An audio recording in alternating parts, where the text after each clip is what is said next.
Walk by faith, விசுவாசத்தினாலே நடங்கள். என்ன சொன்னார் பவுல்? நாம் தரிசித்து நடவாமல் விசுவாசத்தில் நடக்கிறோம். அடுத்து என்ன நடக்க போகுதுன்னு நமக்கு தெரியவே தெரியாது. இன்னும் 1 மினிட்டுக்கு அப்புறம் என்ன நடக்க போகுதுன்னு யாருக்குமே தெரியாது. அதான் ஃப்யூச்சர். ஆனால் என்ன சொல்கிறாங்க, ஜாதகம், ஜோசியம் இதெல்லாம் பார்த்து ஓரளவுக்கு கணிக்கிறாங்க. ஆண்டவர் நிறைய தீர்க்கதரிசிகளை வைத்திருந்தார். அடுத்து என்ன நடக்க போகுது அப்படின்றத சொன்னார். இயேசு கிறிஸ்து வரப்போகிறாருங்கிறதையும் சொன்னார். அவர் எப்படியாப்பட்டவராக இருப்பார் அப்படின்றது பல தீர்க்கதரிசிகள் சொன்னாங்க. உங்களுடைய வாழ்க்கை எப்படி இருக்கும் அப்படிங்கிறது இயேசு கிறிஸ்து சொல்கிறார். நீங்கள் கீழ்ப்படிந்து நடந்தால் நீங்கள் ஆசீர்வதிக்கப்பட்டிருப்பீர்கள். நீங்கள் தேவனுக்கு பயந்து நடந்தால், கர்த்தருக்கு பயப்படும் பயம் இருந்துச்சுனாலே எல்லாமே கரெக்டாக நடக்கும். இன்றைக்கி பவுல் அதுதான் கட்டளைகளை கொடுக்கிறார். ஒரு கம்பெனி நடக்கணும் அப்படின்னா என்னென்ன ரூல்ஸ் இருக்குது, அந்த ரூல்ஸ் படி தான் நீங்கள் கம்பெனியை நடத்த முடியும். அப்படி இல்லைன்னா அது கம்பெனியாக இருக்காது, நஷ்டத்தில் போய் தான் முடியும். அதே மாதிரி தான் இவரும் என்ன சொல்கிறாரு, சில ரூல்ஸ் வைக்கிறார். நீங்கள் வேசி மார்க்கத்திற்கு விலகி இருக்க வேண்டும் என்று சில ரூல்ஸுகளை வச்சுருக்கிறார். ஸோ வாக் பை ஃபெய்த், இதை பற்றி நீங்கள் படிப்போம். The believer who lives by faith will go on to perfection. விசுவாசத்தினாலே நடக்கிறவர்கள் எப்படி இருப்பாங்க? மேலும் மேலும் மகிமை அடைந்து முழுமை அடைவார்கள் அப்படின்னு. பர்ஃபெக்ஷனாக கச்சிதமாக அவங்களுடைய வாழ்க்கையை அமையும். நேற்று கட்டினார்ல, நாம் மாளிகையாக கட்டப்பட வேண்டும். மேலும் மேலும் ஒரு இப்போ இந்த பக்கத்தில் கட்டடம் கட்டிகிட்டு இருக்காங்களே, பேஸ்மெண்ட் போட்டாங்க, ஃபஸ்ட் ஃப்ளோருக்கு கான்க்ரீட் போட்டாங்க, இன்றைக்கி செகண்ட் ஃப்ளோர் கான்க்ரீட் போடுறாங்க. இது மாதிரி 4 மாடி கட்டுவாங்க. அப்படியே விட்டுட்டு போனால் எப்படி இருக்கும்? அப்படியே சிதிலம் அடைந்த கட்டடமாக இருக்கும். என்னது கட்ட ஆரம்பித்தாங்க, அப்படியே விட்டுட்டு போயிட்டாங்களா? ஆமாம் சார், அதுக்கப்புறம் அவங்களுக்கு கட்டுறதுக்கு ஒரு இது இல்லை, ஏதோ பிரச்சனை போல தெரியுது. கோர்ட்டில் எவனா கேஸ் போட்டான், அப்படியே கிடக்கு 10 வருஷமாக அந்த கான்க்ரீட் போட்டதோடு இருக்குது. அப்படி இருந்தால் எப்படி இருக்கும்? நிறைய கிறிஸ்தவர்களுடைய வாழ்க்கை அப்படி தான் இருக்குது. கிறிஸ்தவர்களாக மாறிடுவாங்க, அதுக்கு மேலே முழுமை அடைய மாட்டாங்க. நிறைய பேர் பார்த்தீங்கன்னா இந்த வீட்டில் எப்படி இருந்தது, கட்டியெல்லாம் பூசிட்டாங்க, அவங்க அப்பா இறந்து போயிட்டார். பெயிண்ட்டு கூட அடிக்காமையே 10 வருஷம் இருந்தது. மேலே ஒரு கூரை போட்டிருந்தாங்க, அந்த கூரைக்கு மேலே ஓடு கூட போடலை, அப்படியே இருந்தது. அப்புறம் அது இன்னொரு டாக்டர் ஒருத்தர் வாங்கி அதுக்கு பெயிண்ட் எல்லாம் அடித்து திரும்ப அந்த வீடு அழகாக இருக்கிறார். இந்த மாதிரி உங்களுடைய வீடு மாளிகையாக இசைவாக கட்டப்பட வேண்டும் அப்படின்னு சொல்கிறார். நம்ம கிறிஸ்தவர்களாக மாறியும் எந்த கீழ்ப்படிதலும் தேவனுக்கு பயப்படும் பயமும் இல்லாமல் இருந்துச்சுன்னா எப்படி போவோம்? மிகவும் மோசமானவர்களாக இருப்போம். நம்ம வீணாக போயிடுவோம். நம்ம யாருக்கும் பலனற்றவர்களாக இருப்போம். இந்த உலகத்திலே நீங்கள் வாழ்கிறீர்கள் என்றால் உங்களுடைய வாழ்க்கை பல பேருக்கு பயனுள்ளதாக இருக்கும். நான் மட்டுமே என்னுடைய வாழ்க்கையை வாழ்ந்து கொண்டிருப்பேன் அப்படின்றதுக்கு எந்த விதமான அர்த்தமும் கிறிஸ்தவத்தில் இல்லை. கோதுமை மணியானது செத்தால் ஒழிய அது பயன் தராது. அடுத்தவர்களுக்காக வாழும் வாழ்க்கை தான் கிறிஸ்தவ வாழ்க்கை. நான் எனக்காக மட்டுமே வாழ்வேன், என்னுடைய பெருமையை நான் பார்த்துக்கொள்வேன், அது கிறிஸ்தவ வாழ்க்கையில். வில்லியம் கேரியிலேருந்து அத்தனை மிஷினரிகளையும் பாருங்கள், கிறிஸ்துவுக்காக வாழ்ந்த அத்தனை பேரையும் பாருங்கள். பார்த்தாச்சு அதனால தானே நான் கிறிஸ்தவ வாழ்க்கையை வாழாமல் இருக்கேன். எனக்கு தெரியுமே, நீங்கள் கிறிஸ்தவனாக்குனா எங்களை மொட்டையடிக்க விட மாட்டீங்க, அதனால தான் நாங்கள் வாழலை. ஏற்கனவே நீங்கள் சபையில் கிறிஸ்தவர்களெல்லாம் என்ன நிலைமைக்கு ஆக்கி வச்சுருக்கீங்கன்னு எங்களுக்கு தெரியுமே. அவன்கிட்ட இருக்க காசியை பிடுங்கி, அவன்கிட்ட இருக்க சொத்தை பிடுங்கி, அவனை வேலைக்கு போக விடாமல், அவனை சுரண்டி, அவனை நக்கி, அவனை ஒன்றுமே இல்லாமல் ஆக்கி வச்சுருக்கீங்க. அதனால தான் நாங்கள் கிறிஸ்தவ நீங்கள் சொல்கிறத நாங்கள் கேட்குறதில்ல. கடவுளை மட்டும் நாங்கள் கும்பிட்டுக்குவோம், அவ்வளோதான். எல்லோரும் தான் சாமி கும்பிட்றாங்க, நாங்கள் கும்பிடுறோம். இது 99.9% கிறிஸ்டியன்ஸு இந்த மாதிரி நல்லா வந்துட்டாங்க, புத்திசாலி ஆகிட்டாங்க. நல்லா ஆவியிலே அனல் உள்ளவர்களாக அப்படியே போனோம்னா நம்மக்கிட்ட என்ன இருக்குன்னு பிடுங்கிறதுக்கு தான் பார்ப்போம். அவனே கார் வச்சுருப்பான், நம்ம காரை எடுத்துகிட்டு ஊர் பூரம் சுற்றுவான். அவன் கையில் காசு வச்சுருப்பான், அடுத்தவன் காசில் சாப்பிடுவான். இதுதான் கிறிஸ்தவன். ஏன்னா புத்திசாலியாக மாட்டான்ல. இந்த உலகத்துக்கு ஏற்ற ஞானம் அவங்கள்ட்ட வந்து நிறையா இருக்குது. இன்றைக்கி 1 தெசலோனியரில் பாருங்கள், நம்ம படித்தோம்ல 5ஆம் அதிகாரத்தில் 4ஆம் அதிகாரம் படித்தோம்னா அதில் என்ன போட்டிருக்கும் பாரு. நான் என்ன சொல்கிறேன்னா, நீங்களே உங்கள் சொந்த கைகளில், அதாவது நாங்களே இந்த 12 நாங்கள் உங்களுக்கு கட்டளையிட்டபடியே அமைதியில் உள்ளவர்களாக இருக்கும்படி நாடவும், உங்கள் சொந்த அலுவல்களை பார்க்கவும், உங்கள் சொந்த கைகளினாலே வேலை செய்யவும் வேண்டும் என்று. ஒன்று, நீ பிஸ்னஸ் பண்ணு, சொந்த ஓன் பிஸ்னஸ் இல்லையா, நீங்கள் போய் வேலைக்கு சேர்ந்து உழைச்சிப்பார். சும்மா அவன் கொடுப்பான், இவன் கொடுப்பான், சர்ச்சில் கொடுப்பான், ஏதாவது போட மாட்டாங்களா, பிச்சை போட மாட்டாங்களான்னு இருக்காது. வேலை செய்ய, அதே நேரத்தில் ஆண்டவருடைய ஊழியத்தை பார். நான் வேலையெல்லாம் செய்கிறேங்க, நாங்கள் தான் உழைக்க போயிட்டோம், சர்ச்செலாம் சரியாக வராது. ஃபுல்லாக நாங்கள் வந்து இப்போ வந்து எங்கள் பிள்ளைகளுக்கு கற்றுக் கொடுத்துருக்கோம், நல்ல வேலையில் போய்ட்டோம், வெளிநாட்டில் போய் சம்பாதிக்கிறோம், நாங்கள் நல்லா உழைக்கிறோம், இனிமேல் எங்களுக்கு தேவையில்லை, எந்த நாயும் தேவையில்லை. கிறிஸ்டியன்லாம் ஐக்கிய போயிடுவோம். அதுக்கு பேசாமல் இந்து மதத்தில் சேர்ந்துடலாம் அப்படின்னு பாதி பேர் போகிறாங்க. நீங்கள் விசுவாசித்து நடக்கலைன்னா எல்லாமே எல்லா விதமான ஞானமும் உங்களுக்கு கிடைக்கும். பிசாசானவன் வந்து உங்களுக்கு நிறைய அறிவை கொடுப்பான். எப்போ இதுலேருந்து கொடுத்தானோ, ஆதாம் ஏவாள்கிட்டருந்து எப்படி அறிவை கொடுத்தானோ அவங்க பக்கத்துலேயே இருப்பான். எனி டைம் உங்களை கெடுக்கிறது மட்டும்தான் வேலை. நீங்கள் எப்பொழுது தேவனுக்கு பயப்படாமல் போகணும், ஆண்டவர் பேரில் இருக்கிற விசுவாசத்தை விட்டு ஓடணுங்கிற ஒரே குறிக்கோள் தான் பிசாசானவன். நன்மையும் தீமையும் நம்ம மனசுக்குள்ளே இருக்கிறது அவங்களுக்கு தெரியும். நிறைய பேர் சொல்லுவோம், ஆமாம் பிசாசுக்கு வேறு வேலை இல்லை, அவங்கள கூட்டியாந்து அவங்கள்ட்ட பேசிக்கிட்டே இருக்கிறதான் வேலை, ஆவியாவது பூதம் மாதிரி ஏன்டா இப்படி முட்டா பழுவலாக இருக்கீங்க அப்படின்னு நிறைய பேர் சொல்லுவாங்க. ரொம்ப சந்தோஷம், அவனுக்கு ரொம்ப திருப்தி. அப்பாடா நல்ல வேலைடா, விசுவாசத்துலேருந்து தூக்கியாச்சு டிக்கெட்டை, வேலை முடிஞ்சு போச்சு. நீங்கள் ஆனால் இவ்வளோ கஷ்டத்தின் மத்தியிலும் தேவனுக்கு பயப்படுகிற பயத்திலிருந்தோம் அவரை பற்றிய விசுவாசத்திலிருந்து விலகிறாதீங்க. உலகத்தை பார்த்தீங்கன்னா எல்லா பேரும் விலகியிருப்பாங்க. அதான் இருளில் பிரகாசிக்கணும். நீங்கள் எல்லாமே தேவ நம்பிக்கை அற்றவர்களாக இருப்பாங்க. நீங்கள் தேவ நம்பிக்கை அற்றவர்களாக அல்ல உள்ளவர்களாக இருக்கணும். எப்படி இருக்க முடியும்? சரி, சுற்றி அஸ்திபாரங்களும் நிர்மூலமாகிறது. பெரிய பெரிய போதகர்கள்லாம் ஒன்றும் இல்லாமல் போயிடறாங்க. ரொம்ப கஷ்டமான வேலை. ஆனால் தேவனை விசுவாசித்தால் நீங்கள் பலவற்றை சாதிப்பீர்கள். உங்களை முடியவே முடியாது. அந்த அளவுக்கு பிரகாசம் உள்ளவர்களாக, திறமை உள்ளவர்களாக, சாதிக்கிறவர்களாக. மற்றவர்கள் எல்லாம் கூட்டத்தோடு பண்ணி மாதிரி போய் கடலிலே போய் எல்லாம் மாண்டு போவார்கள். ஆனால் இன்றைக்கி எந்த ஒரு மிஷினரியாவது எந்த உலகம் மறக்க முடியுதா? ஒருத்தரையும் மறக்க முடியாது. ஈவன் பாருங்கள், எல்லாம் இன்னும் அத்தனை மாத்திரம் இருக்க தெரியும் குட் சமாரிட்டன் அப்படின்னு சொல்லுவோம். ஏன்னா அது மொழியிலே வந்துருச்சு, நம்ம கலாச்சாரத்திலே வந்துருச்சு. குட் சமாரிட்டன் சார் அவர் அப்படின்னு பைபிளை பற்றி தெரியாதவரே சொல்லுவாங்க. என்ன சார் குட் சமாரிட்டன் அர்த்தம் அப்படின்னு கேளுங்க. இல்லை சொல்லுவாங்க, எல்லாருமே நல்லவரை வந்து குட் சமாரிட்டன் சொல்லுவாங்க. அப்படியே உலகம் பூரா சொல்லுவோம். இயேசு கிறிஸ்து சொன்ன கதையை எல்லா பேரும் தெரிஞ்சோ தெரியாமலே குட் சமாரிட்டன் சொல்லுவோம். சரி, சமாரிட்டன்னா யார் அப்படின்னு கேட்டீங்கன்னா அதுவும் தெரியாது இல்லையா? சமாரிட்டன்னா மற்ற மதத்தை சேர்ந்தவர்களை திருமணம் செய்த யூதர்கள் தான் சமாரியர்கள். அந்த யூதர்களெல்லாம் ஒதுக்கி வச்சாங்க. அந்த யூதர்களில் திரும்ப நாங்கள் யூத மதத்தில் சேர்க்கணும்னா மற்ற மதத்தை சேர்ந்த உங்கள் கணவன் மனைவிகளை விட்டு உங்கள் பிள்ளைகளை கைவிட்டு விட்டு வாங்க அப்படின்னு சொன்னாங்க. மனசாட்சி உள்ள யூதர்கள் எங்கள் பிள்ளைகளை நாங்கள் விட மாட்டோம், நாங்கள் சமாரியர்களாகவே இருந்துட்டு போகிறோம் அப்படின்னு இருந்தாங்கள்ல, அவங்க தான் சமாரியர்கள். மனசாட்சியெல்லாம் விட்டுட்டு பொண்டாட்டி பிள்ளைகளை தெருவில் விட்டுட்டு வந்து இங்கே இன்னொரு பிள்ளை கல்யாணம் கிட்ட பார்த்தியா, அவன் யூதர்கள்.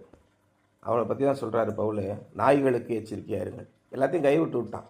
ஒரு நன்றி விசுவாசம் கிடையாது. சுண்ணத்துக்காரர்களுக்கு எச்சரிக்கையாக இருங்கள், அதே வசனத்தில் சொல்கிறார். ஜாதி மதன்னு வெறி பிடிச்சு போய் அலையிறான் பற்றியா, அவனை சொல்கிறேன். அப்போ குட் சமாரிட்டன்னு இயேசு சொன்னதை உலகம் முழுவதும் சொல்லிக்கிட்டு இருக்கான். தேவனுக்கு பயந்த சிறியோரையும் பெரியோரையும் கர்த்தர் ஆசீர்வதிப்பார். அவர்களை இந்த உலகமே நிமிர்ந்து பார்க்கும். 850 கோடி பேரில் அவங்க 5 பேரை மட்டும் ஆண்டவர் நினைவில் வைத்திருப்பார். இந்த உலகமே நினைவில் வைத்திருக்கும். எப்பொழுது? Walk by faith. But a believer who lives by sight will draw back and to perdition.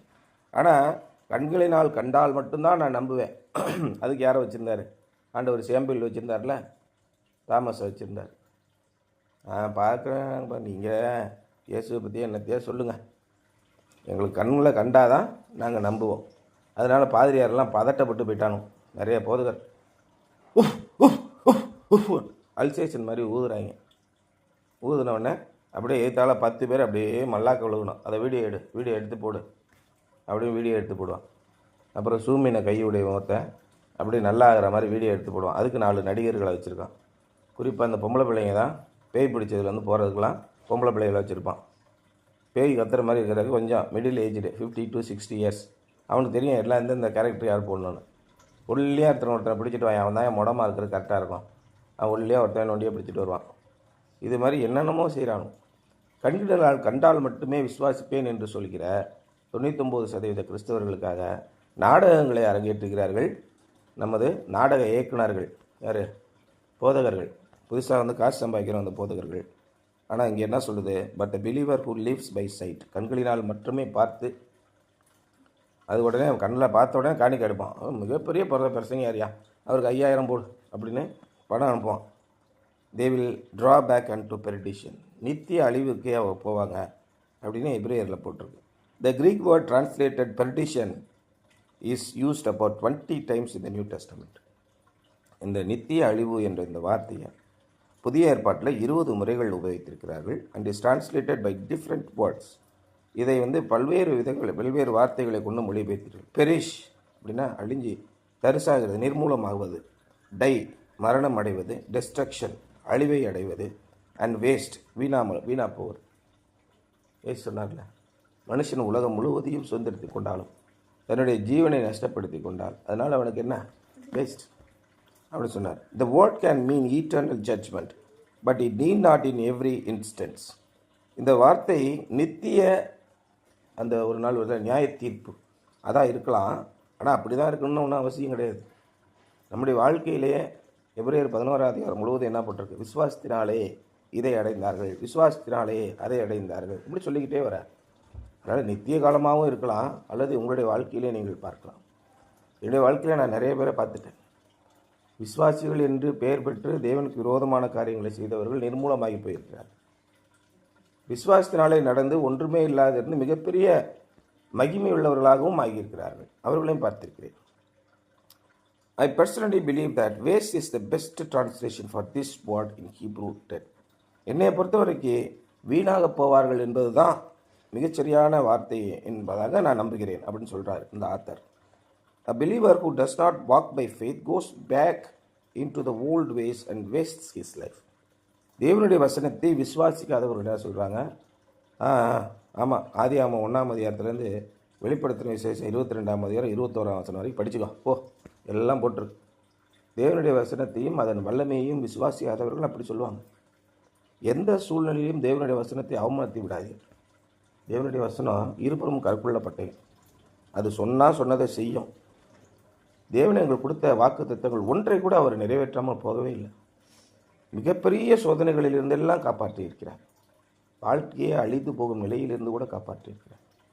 ஒவ்வொரு நிமிஷமும் ஆண்டவர் நம்மோடு கூட பேசும்போது அது மாதிரி ஒரு சந்தோஷமும் சமாதானமும் உங்களுடைய இதயத்தை வேறு எதுவுமே நிரப்ப முடியாது. இந்த உலகத்திலே நீங்கள் எவ்வளோ தான் பண்ணாலும் தேவன் கொடுக்கிற சமாதானத்தை நீங்கள் அனுபவிச்சிட்டிங்கன்னா மறுபடியும் அதுக்காக ஏங்கிக்கிட்டே இருப்பீங்க, ஒரு போதையிலே இருப்பீங்க.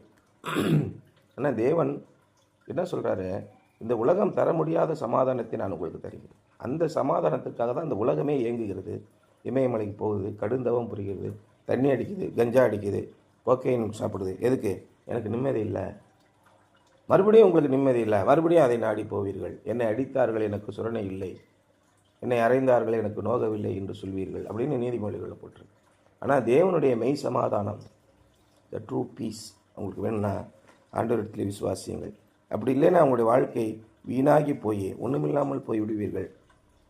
A believer who does not walk by faith goes back into the old ways and wastes his life. தன்னுடைய வாழ்க்கையை வீணடித்து விடுகிறார், தன்னுடைய பிள்ளைகளுடைய வாழ்க்கையை வீணடித்து விடுகிறார். திரைப்படங்கள் எல்லாம் நீங்கள் பார்க்கும்போது அதில் என்ன கருத்து இருக்குன்னு பாருங்கள். இப்போ நீ சரத்குமார் படம் பார்த்தோம்ல, அவன் பையன் டைரக்டர் ஆகணும், கஞ்சா அடித்து போதையில், ஏன்னா அம்மா இல்லை. அந்த பொண்ணுக்கு எப்படி அவங்க அப்பா குடிகாரனாக இருந்து அந்த பொண்ணோட வாழ்க்கையை வீணாடிக்கிறான், கடைசியில் தற்கொலையில் போய் முடிக்கிறது. எல்லா கதைகளிலும் பாருங்கள், மனிதனுடைய வாழ்க்கையை தான் கதைகளாக எடுக்கிறாங்க. ஒரு பெண்ணோ ஒரு ஆணோ தாறுமாறாக போகிறார்கள், தங்களுடைய வாழ்க்கையில் போகிறாருன்னா பிள்ளைகளுக்கு அவங்க சரியாக சொல்லிக் கொடுக்கல, ஆண்டவரை பற்றிய பயத்தை சொல்லிக் கொடுக்கல. கர்த்தருடைய வசனம் நான் இப்போ உங்களுக்கு சொல்கிறேன்னா கட்டாயம் அந்த வசனம் உங்களுக்கு வேலை செய்யும். அதுதான் தேவனுடைய வசனம். நீங்கள் நிறைய பாடப்புஸ்தகங்களை படிச்சிருப்பீங்க, அது மறந்து போயிடும். தேவனுடைய வசனம் அவங்க உள்ளத்திலே நிற்கும், அது குத்தும், நாம் தவறு செய்யக்கூடாது என்று. நம்ம என்ன பண்ணுறோம், மனசாட்சியிலே சூடுண்ட பொய்யர் மாதிரி, ஆமாம் வேறு வேலை இல்லை அப்படின்னு நமக்கு எல்லாம் தெரிஞ்சும் இது செய்யக்கூடாதுன்னு தெரிஞ்சும் நம்ம செய்கிறோம்ல, மற்றவர்களை விட அதிக ஆக்கினை நமக்கு வரும் அப்படின்னு சொல்கிறார். The saving of the soul is opposite of waste. ஆத்மாவின் ரட்சிப்பு இருக்குல்ல, அது இந்த வேஸ்ட்டுங்கிறதுக்கு வீணாக போவோங்கிறதுக்கு ஆப்போசிட் சொல். அவருடைய ஆத்மா ஆதாயம் அருமையானது அப்படின்னு சங்கீதத்தில் போட்டிருக்கு. நாம் இந்த உலக வாழ்க்கையிலே பெறும் ஆசீர்வாதங்களை விட நம்முடைய ஆத்மா ஆதாயம், நம் தேவனுக்கென்று நாம் நேர்மையாக நடக்கிறோம் இல்லையா, அதுதான் மிகப்பெரிய விஷயம். இது ரெண்டையும் எப்படி நீங்கள் கம்பைன் பண்ணுவீங்க? ஆத்மா ஆதாயமும் முக்கியம், இந்த ஆவிக்குரிய வாழ்க்கையும் முக்கியம். உங்களுடைய சரீரத்திலே நீங்கள் ஆசீர்வதிக்கப்பட்டவர்களாக இருக்கும். அப்போ தான் வில்லியம் கேரி சொல்கிறாரு, தேவனுக்கென்று மிகப்பெரிய காரியங்களை எதிர்பார், தேவனுக்கென்று மிகப்பெரிய காரியங்களை செய். இதுதான் நம்முடைய வாழ்வின் நோக்கமே. கர்த்தருடைய நாமத்தை, தேவனுடைய நாமத்தை மகிமைப்படுத்துவது தான். உங்களுடைய பிஸ்னஸில் ஒரு டார்கெட் இருக்கும், இந்த வருஷம் நீங்கள் 10 crores அச்சீவ் பண்ணணும், நெக்ஸ்ட்டு 5 yearsல 100 crores நீங்கள் ட்ரான்சாக்ஷன் பண்ணணும், உங்களுடைய டேர்ன் ஓவர் இருக்கணும், இப்படின்னு பல கம்பெனியில் டார்கெட் வச்சு அதுக்கு தகுந்த மாதிரி வேலை செய்வாங்க. அப்போ அதுக்கு தகுந்த மாதிரி நான் எத்தனை ஸ்டாஃப் போடணும், நான் எத்தனை வண்டி வாகனங்கள் இருக்கணும், எவ்வளோ அட்வர்டைஸ்மெண்ட் போடணும், எவ்வளோ ரீச் இருக்கணும், மார்க்கெட்டில் எவ்வளோ நம்முடைய ஷேர் இருக்குது, இதெல்லாம் அனலைஸ் பண்ணுவாங்க. இப்படி அனலைஸ் பண்ணும்போது உங்களுடைய கிறிஸ்தவ வாழ்க்கையிலே உங்களுடைய டார்கெட் என்ன? டார்கெட் என்ன? போய் ஞாயிற்றுக்கிழமை சாமியை கும்பிடுவோம், அப்புறம் பிரியாணியை சாப்பிட்டு மல்லாக்கு போட்டு தூங்குவோம், அவ்வளோதான். எவன் கேடுக்கிட்டு போனால் நமக்கு என்னங்க? அது அவன் செஞ்ச பாவத்தை அவன் அணிவிப்பான். நம்ம யாருக்குங்க எதுக்குங்க சொல்லணும்? தேவையில்லாமல் சும்மா அனாவசியமாக தொழில் சொல்லாதீங்க. இப்படின்னு நிறைய பேர் வாழ்ந்துட்டுருக்காங்க. உன் சுய புத்தியின் மேல் சாயாதே, நாள்தோறும் கத்தரை பற்றும் பயத்தோடு இரு. கடவுளுக்கு பயப்படுகிற பயம் நம்பர் 1 ரொம்ப முக்கியம். ஆண்டவருக்கு விரோதமாக மட்டும் எந்த காலத்திலையும் எதுவும் செஞ்சிடாதீங்க. அடிச்சகு வைப்பாங்க, அப்பயும் சொல்லிடுறாங்க. புரியுதா? கர்த்தருக்கு பயப்படும் பயத்தை மனசில் வச்சுக்கோங்க. அவர் கர்த்தர் சொல்லிட்டாரு, கர்த்தருக்கு பயப்படுற சிறியோரையும் பெரியோரையும் தேவன் ஆசீர்வதிப்பார். கர்த்தருக்கு பயப்படுதலே ஞானத்தின் ஆரம்பம். உங்களுக்கு சகல விதமான மெய் ஞானமும் வேணும்னா நீங்கள் தேவனுக்கு பயப்படும் பயத்தோடு இருங்கள். To walk by faith means to obey God's word and live for Jesus Christ. விசுவாசத்தினாலே நடப்பதுன்னா என்னங்க அப்படின்னா, தேவனுக்கு கீழ்ப்படுவது. எப்போது தேவனுக்கு கீழ்ப்படுவீங்க? எப்போ அப்பா சொன்னால் கேட்பீங்க? அப்பாவுக்கு பயந்தால் தானே கேட்பீங்க. அவங்க கணக்காக வளர்க்கண்ணா, வேறு வேலை இல்லை அப்படின்னு சொல்லிட்டு மரியாதை இல்லாமல் போனீங்கன்னா, பயப்படும் பயம் இல்லாமல் போனால் நீங்கள் சொல்கிறது கேட்க மாட்டீங்க. எத்தனை முறை சொன்னாலும் கேட்க மாட்டீங்க. ஆமாம் வந்துட்டு போய், ஏன்னா பயப்படும் பயம் மனசில் இல்லை. அதே மாதிரி தான் தேவன் இடத்துல தேவனுக்கு பயப்படும் பயம் இல்லைன்னா நிச்சயமாக அவருக்கு கீழ்ப்படிய மாட்டீங்க, அவருக்கு காத்திருக்க மாட்டீங்க. சொன்ன உடனே உங்களுக்கு ஸ்நாக்ஸ் வந்துடணும் இல்லையா? இல்லைன்னா ஆத்திரம் வரும் இல்லையா? இதே மாதிரி தான் கிறிஸ்தவருடைய வாழ்க்கை.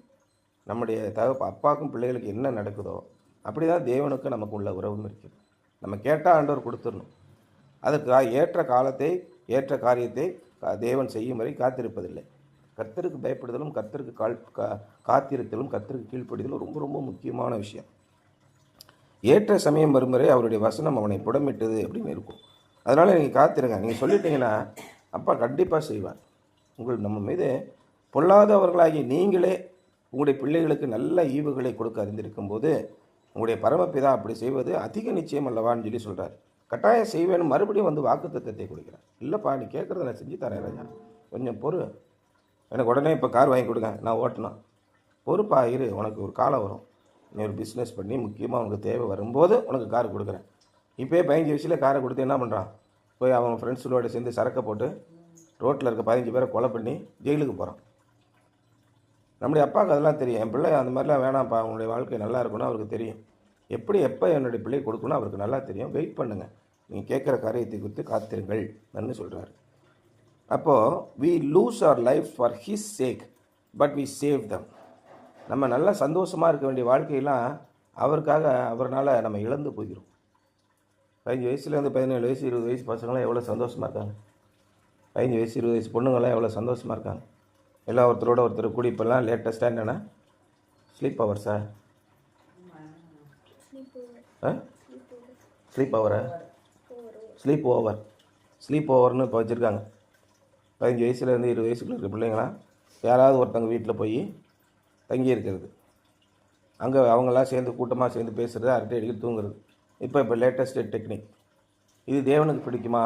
நேற்று ஒரு படத்தில் பார்த்தோம்ல, அப்பா ஒன்று சொல்லிட்டாருன்னு இந்த பிள்ளை தனியாக போய் ஒரு வீட்டில் தங்கியிருக்கு. கடைசியில் என்னாச்சு? கழுத்தை அறுத்து தான் போட்டான். தனக்கடாத வழக்கிலே தலையிடுகிறவன் நாயை காதை பிடித்து இழுக்கிறவனுக்கு சமமாக இருப்பான் அப்படின்னு தேவனுடைய வசனம் சொல்லி. அது உண்மை தானே? அப்போ என்ன பண்ணுறாங்க? படித்தோம்னா எல்லா உலக பிரகாரமான சிற்றின்பங்களையும் அவங்க இருக்கட்டும், நீ அப்படி ஆண்டவர் என்கிட்ட சொல்லலைங்க, ஆண்டவர் சொல்கிறது தான் செய்ய முடியும் சார். ஸ்லீப் ஓவர்லாம் பண்ண முடியாதுங்க. தனியாக போய் ஆணுங்களும் பெண்களும் சேர்ந்து கூத்தடிக்கிறதெல்லாம் நீங்கள் பண்ணிக்கோங்க. சோதம் குமாரெல்லாம் அப்படி தான் நடந்தது. அது ஆண்டவருக்கு பிடிக்காது, நான் செய்ய மாட்டேன், வேலை முடிஞ்சு போச்சு. ஐயோ என்னுடைய ஆண்டவருக்கு பிடிக்காதுப்பா, வேணாம்ப்பா சாமி, நான் ஏன் அழிஞ்சு போகணும்? நீங்கள் சொல்கிறதே ஆண்டவர்கிட்ட கேட்குறேன். ஆண்டவரே, நான் போய் ஆண்களும் பெண்களுமாக சேர்ந்து நாங்கள் ஒரு ரூமில் இருந்து கூத்தடிக்கட்டுமா? வேண்டாம். நீ ஜெபம் பண்ணும்போதே உங்கள் மனசுக்கு தெரியும் நீங்கள் என்ன கேட்குறீங்க. ஆண்டவர் சொல்லிடுவார் தெளிவாக. அப்படி இருந்தீங்கன்னா to walk by faith means to obey God's word and live for Jesus Christ. We lose our lives for his sake but we save them. நம்ம நிறையா சந்தோஷத்தை இழந்து போகிறோம். வாழ்க்கையே போச்சு. அதான் வி லூஸ் அவர் லைஃப்ஸ். எவ்வளோ சந்தோஷமாக இருந்திருக்கணும் நேரத்துக்கு, வாழ்க்கையே போச்சுடா. நீ கிறிஸ்டியன் ஆகி எத்தனை வருஷத்தை வீணடிச்சிட்டப்பார். இப்பயும் ஒன்றும் மிச்சம் போடல. இன்றைக்கி கூட நீ சந்தோஷமாக இருக்கலாம் வா அப்படின்னு பிசாசு கூப்பிடுவோம். எல்லா பேரும் எப்படி சந்தோஷமாக இருக்காங்க பாரு. ஒரு நிமிஷம் உட்காந்து ஆமாம் ஏற்கனவே சந்தோஷமாக இருந்தவங்களாம் என்ன ஆனாங்க அப்படின்னு பார்த்தீங்கன்னா மகா பெரிய கொடூரமாக இருக்குது. குடும்பங்கள் பிரிந்து போய் மகா பெரிய கொடிய நோயிலும் இதுலேயும் சிக்கியிருக்காங்க. போதைக்கு அடிமையாக போய் வாழ்க்கையை வீணாக போயிருக்காங்க. அதையெல்லாம் அவங்களுக்கு நம்ம மோடிஜி டெல்லியில் திரை போட்டு மறைச்சார்ல, அகமதாபாத்தில் வெளிநாட்டுக்காரங்க வந்து யாரும் பார்த்துடக்கூடாதுன்னு சேரிகளை எல்லாம் திரை போட்டு மறைத்தார் இல்லையா, அதே மாதிரி சாத்தான் மறைச்சி வச்சுருவோம். அதை பார்க்காதீங்க, இந்த பக்கமாக பாருங்கள். பார்த்தீங்களா எப்படி மாட மாளிகைகள் எப்படி ஜோடியாக இருக்குது பார்த்தீங்களா. நம்முடைய கண்களை இப்படியே இந்த பக்கம் திசை திருப்போம். நம்ம எப்பயுமே எங்கே பார்த்துருப்போம், ஜவுளி கடை பொம்மையை மட்டுமே பார்ப்போம். அது பொம்மைடா, அதுக்கு உயிர் கிடையாதுடா அப்படின்னா நம்ம மனசு நம்ப மறுக்கும். எவ்வளோ நல்லா இருக்காங்க, ஆமாம் நீ அதையே சொல்லு, கடவுள்னு சொல்லிகிட்டே கடை இப்படியே மனசுக்குள்ளே வந்து சொல்லுவோம். நீங்கள் நம்பாதீங்க. நம்ம என்னாகும், நாம் வாழ்க்கையை we lose our lives for his sake. அவருடையனாலே நம்முடைய வாழ்க்கையே போச்சுன்னு நம்ம நினைக்கிறோம். ஆனால் உள்ளபடியே நாம் காப்பாற்றி இருக்கிறோம். we have saved it. People who turn their backs to God on God's will like Israel, but spend years wandering in the wilderness of waste. தேவனுக்கு புறமுகதை காட்டினவர்கள் என்னாச்சு, எப்பா 3 நாள் பயணத்தில் நீ ஆசீர்வாதத்தை அடைந்திருக்க வேண்டும். நீ உயர்ந்த பதவிக்கு போயிருக்கணும், உயர்ந்த நிலையில் ஒரு பிஸ்னஸ் செஞ்சுருக்கணும். ஆனால் 15 வருஷமாக ஏன் சுற்றிட்டு வர?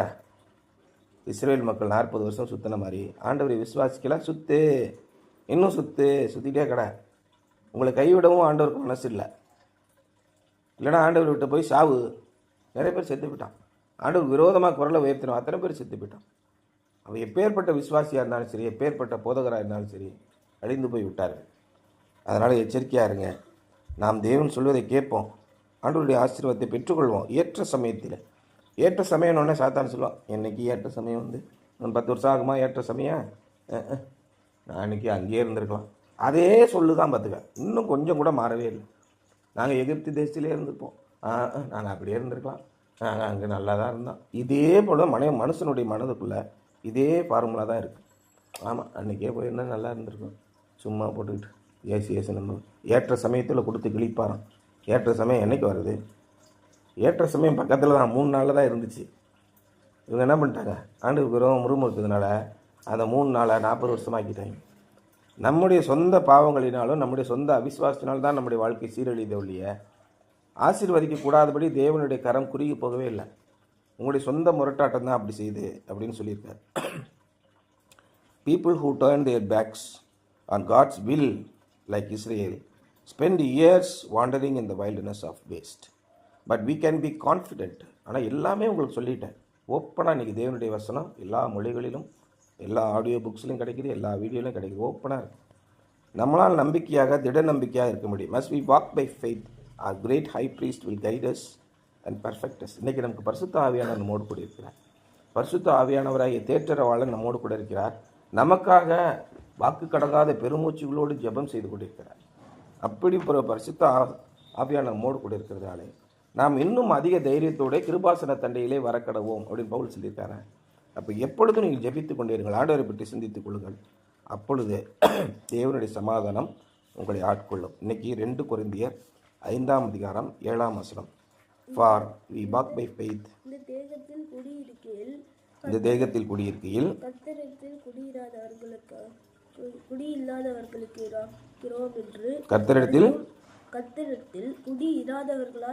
குடியிராதவர்களாய் இருக்கிறோம் என்பதை தெரிந்தும் எப்பொழுதும் தைரியமாக இருக்கிறோம். நாம் தேவனிடத்திலே போக வேண்டும். ஏற்கனவே எங்கேயோ இருந்து வந்தோம், இப்பொழுது நம்முடைய சரீரத்திலே குடியிருக்கிறோம். இந்த உலக தோற்றத்துக்கு முன்பாகவே நம்மை தெரிந்து கொண்டவர். நாம் அவரை விசுவாசிக்கவில்லை என்றால் இந்த சரீரத்திலே மாண்டு இங்கே போயிடுவோம், திரும்ப தேவனிடத்தில் போக மாட்டோம். நாம் தரிசித்து நடவாமல் விசுவாசித்து நடக்கிறோம். இதான் ரொம்ப முக்கியம். ஆக்ஷன் அசைன்மெண்ட் இன்றைக்கி நீங்கள் செய்ய வேண்டியது, go back over today's reading and underline 2 important truths. இன்றைக்கி நம்ம என்ன படித்தோமோ அது திரும்ப போய் 2 முக்கியமான உண்மைகளை நீங்கள் அடிக்கோடிட்டு வையுங்கள். How well are you doing? நீங்கள் இன்றைய தினத்திலே எப்படி, எந்த அளவுக்கு எப்படி இருக்கிறீங்க, எந்த நிலைமையில் இருக்கிறீங்க? நல்லா இருக்கிறீங்களா? எந்த அளவுக்கு நல்லா இருக்கிறீங்க? Determine how you can put these truths to work before this day is over. அப்போது இந்த உண்மைகளை உங்களுடைய வாழ்க்கையிலே எப்படி நீங்கள் செயல்படுத்த முடியும் என்பதை இந்த நாள் முடிகிறதுக்குள்ளே நீங்கள் யோசனை பண்ணுங்கள். ஒரு காலத்தை பார்த்தால் நம்ம எப்படியாப்பட்டவர்களை இருக்கணும், ஆனால் இன்றைக்கி நம்ம எப்படி இருக்கிறோம்? இதெல்லாம் நீங்கள் திரும்பி பார்த்தீங்கன்னா என்னுடைய குற்றங்களினால்தான் என்னுடைய வாழ்க்கை மங்கி போனது. என்னுடைய தேவனுக்கு பயப்படாமல் போன காரணத்தினால்தான் நான் மங்கி போனேன். எப்பொழுதெல்லாம் தேவனுக்கு பயந்தேனோ அப்பொழுதெல்லாம் இந்த ஆடுபுலி ஆட்டத்தில் இது இருக்கும்ல, தாயக்கட்டையில் ஏணி, அது என்ன சொல்லுவோம், பாம்பு பாம்பு பாம்பு கட்டம், ஸ்னேக் என்ன, அதில் பார்த்தீங்கன்னா டக்குன்னு மேலே போகும். எப்பொழுதெல்லாம் தேவனுக்கு பயந்தேனோ அப்பொழுதெல்லாம் மேலே போயிருக்கேன். எப்பொழுதெல்லாம் கர்த்தருக்கு பயப்படாமல் போனேனோ அப்பொழுதெல்லாம் கீழே வந்திருக்கேன். இப்படியே மேலே போக வேண்டியது கீழே இறங்க முடியும், மேலே போக வேண்டியது கீழே. இன்னும் 20ஆம் கட்டத்தில் இருக்கடா, என்னடா 2 மணி நேரம் ஆச்சு, நான் அங்கே தான் இருக்கேன். எங்கே அது இது சொல்லுவான்ல, ஜான் போனால் முளம் சறுக்குதுன்னு சொல்லுவான்ல. கர்த்தருக்கு பயந்தா மேலே போகிறேன், உடனே சாத்தான ஒன்று சொல்லிடுவான், கர்த்தருக்கு கீழ்ப்படியாமல் போவேன், கீழே வருவேன். இப்படியே தான் வாழ்க்கையில். தேவனுக்கு கர்த்தருக்கும் பயப்படும் பயத்தில் உறுதியாக நிலைத்திருக்கும் போது தொடர்ந்து முன்னேற்றம் தான் வாழ்வின் வெற்றி அடைவீர்கள். கர்த்தருக்கு பயப்படாமல் வாய்க்கு வந்ததெல்லாம் பேசணும்னா என்ன ஆகும்? மிக மோசமான நிலைமைக்கு போய் நாம் பெர்டிஷன், டெஸ்ட்ரக்ஷன், வேஸ்ட், டெத், அதுக்கு தான் போகும். கர்த்தருக்கு பயப்படும் போது நித்திய ஆசீர்வாதம், நித்திய சமாதானம், இது உங்களை காப்பாற்றும். இதுதான் இன்றைய சிந்தனை. சரியா?